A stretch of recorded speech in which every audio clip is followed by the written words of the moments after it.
Oi, pessoal, tudo bem com vocês? Professora Lara falando aqui com vocês. E hoje eu vim falar um pouquinho para vocês sobre Teorema de Pitágoras, tá? Então já pega seu caderno, vai fazendo suas anotações, pausa o vídeo se for necessário, tá bom? E é isso.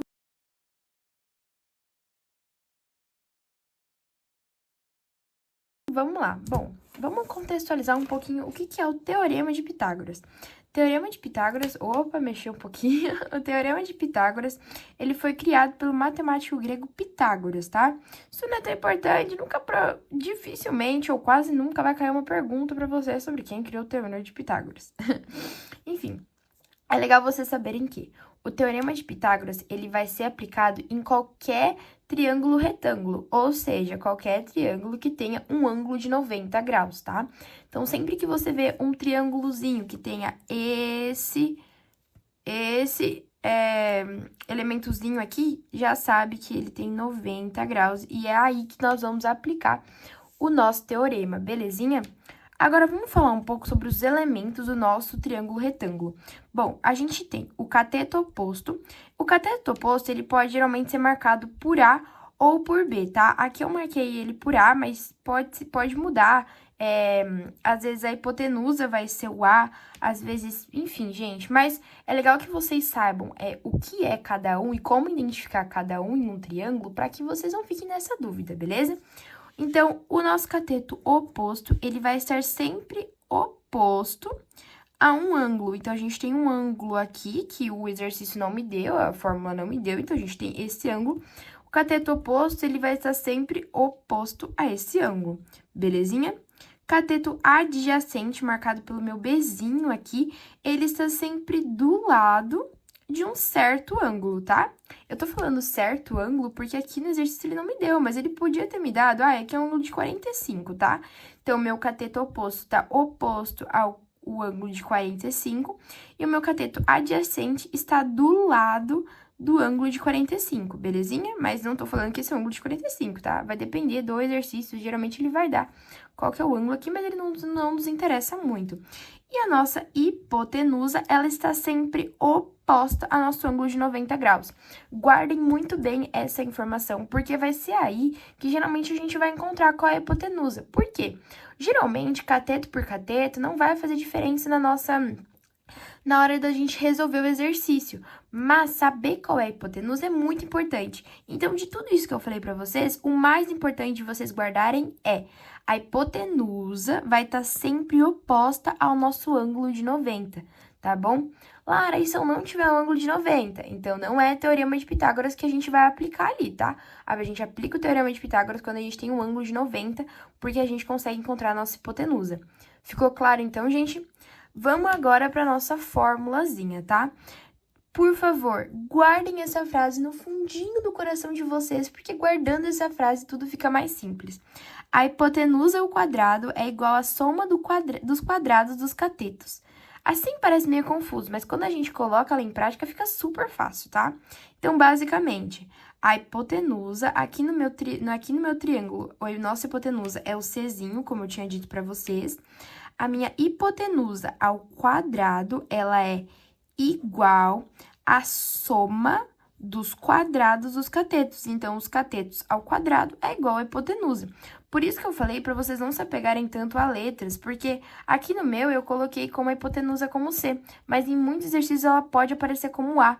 Às vezes, em algumas formas, ela tá como A. Então, guardem isso, gente. A hipotenusa, ela está sempre oposta ao ângulo de 90.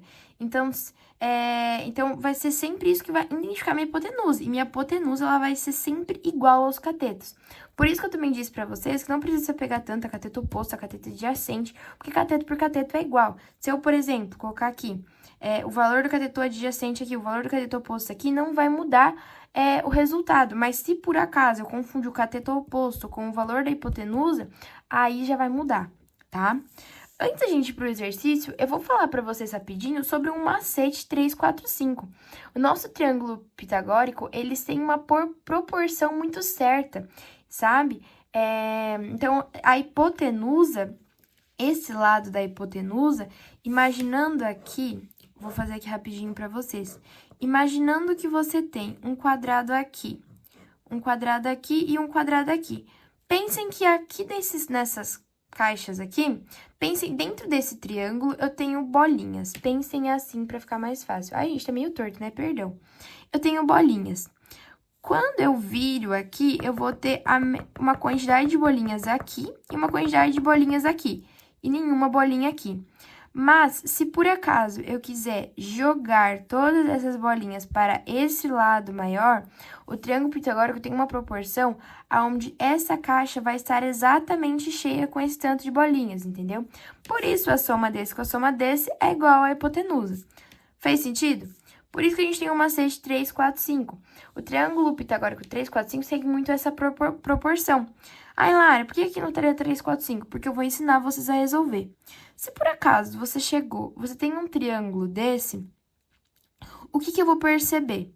Eu vou perceber que, se por acaso eu dividir esse númerozinho aqui, ó, 18 dividido por 3, eu sei que 18 dividido por 3 é 6. Se eu dividir por acaso esse 24 aqui por 4, ó, é assim, tá, gente? 3, 4, 5. A gente segue a ordem, cateto, cateto, hipotenusa. Se por acaso eu dividir 24 por 4, eu vou ter o 6 também. E se eu dividir 30 por 5, eu vou ter o 6. Ou seja, ele segue o esquema do triângulo. Basicamente, seria, antes desse aqui, isso aqui seria uma ampliação do triângulo 3, 4, 5. Então, se por acaso eu não soubesse o valor do 18, esse 18 tivesse com um x aqui, e eu entendesse essa proporção do 3, 4, 5, então, fiz lá 30 dividido por 5 deu 6, fiz lá 24 dividido por 4 é 4, então, eu saberia que, se aqui deu 6 e aqui deu 6, basta eu fazer 3 vezes 6 que eu encontraria o meu 18, que é o valor do meu x, beleza? Mas não se apeguem tanto a isso, é só um macete mesmo para quando vocês, se vocês, por exemplo, chegarem, tem um triângulo 3, 4, qual que é o valor da hipotenusa? Vocês já sabem que é 5, é para adiantar um pouquinho a vida de vocês.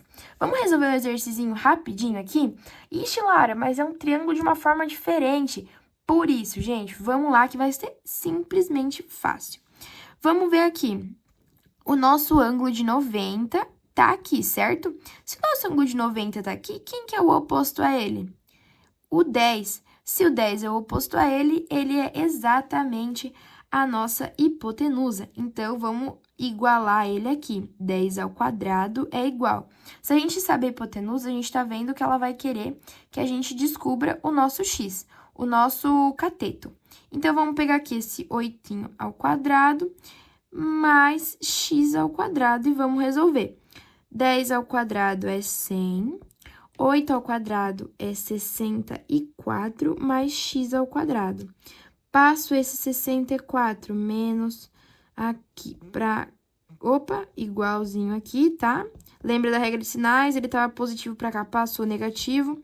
Vamos fazer essa continha aqui rapidinho, gente. Estou fazendo com vocês aqui na hora, tá? 9, 10 com 4 vai dar 6. 9, 8, 7, 6 vai dar 3. Ih, gente, fiz essa conta meio de boba, né? Eu também achei. Aqui eu vou ficar com 36 igual a x ao quadrado. Vixe, Lara, como que eu resolvo isso agora? Esse é o quadrado aqui que tá no expoente, ele vai passar raiz para esse lado. Então, eu vou fazer a raiz de 36. Qual que é a raiz de 36? É 6. Então, eu tenho que o meu cateto é 6. Belezinha, galera? Muito simples, muito fácil, tá? Espero que não tenham ficado nenhuma dúvida. É um conteúdo super fácil, mas de extrema importância. Então, é isso. Um beijo da Lara. Espero que dê tudo certo aí nessa nossa reta final. Tá acabando o nosso cursinho, mas espero que dê tudo certo pra prova. Espero que o cursinho tenha sido muito benéfico pra todo mundo. Um beijo e tchau, tchau, gente. Bons estudos!